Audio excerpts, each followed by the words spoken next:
జగన్ గారి దగ్గర ఇప్పుడు సమీక్షా సమావేశం. ఇందులో 3 అంశాలు ప్రధానంగా ఆయన ఎదురుగుండా చెప్పే ధైర్యం ఎవరైనా చేస్తారా? నెంబర్ 1 వచ్చేటప్పటికి ఎవరైతే కార్యకర్తలకి సంబంధించి తలెత్తిన ఇబ్బందులు అంటే పార్టీని అస్సలు పట్టించుకోరు. పార్టీనే ప్రభుత్వం అయింది, ప్రభుత్వమే పార్టీ అయింది. పార్టీ పదవులు అంతే.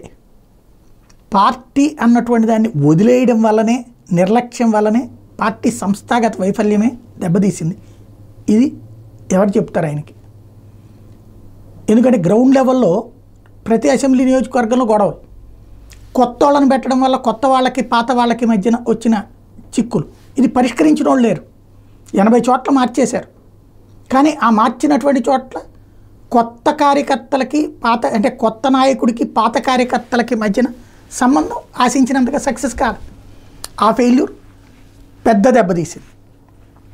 ఇది చెప్పేది ఎవరు? నెంబర్ 2 వచ్చేటప్పటికి ఆర్థికంగా చితికిపోయారు. 2009 నుంచి మోసుకొస్తున్నారు జగన్, బోల్డ్ అంత ఖర్చు పెట్టుంటారు. అలాంటి కార్యకర్తలకి ఆర్థికంగా నిలదొక్కునే సహకారం అందించింది ఎవరు? ఈవెన్ ఇప్పటికీ బకాయిలు పడిపోయి ఉన్నారు, అన్యాయం అయిపోయినటువంటి వాళ్ళు ఉన్నారు.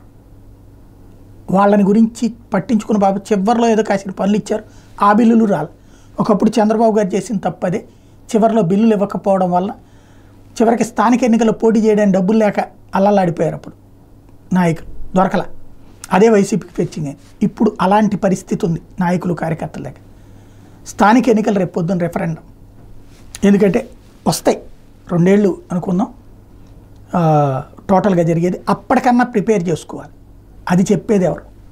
నెంబర్ 3 వచ్చేటప్పటికి జనంలోకి ఎక్కువ తిరగాలి జగన్మోహన్ రెడ్డి. ఇప్పుడు సమీక్షిస్తున్నారు, సరే జనంలోకి వెళ్ళాలి.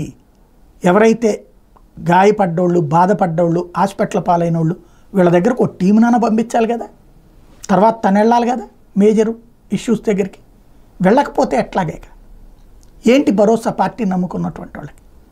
ఇది ఆయనకి చెప్పేది ఎవరు? చూడాలి.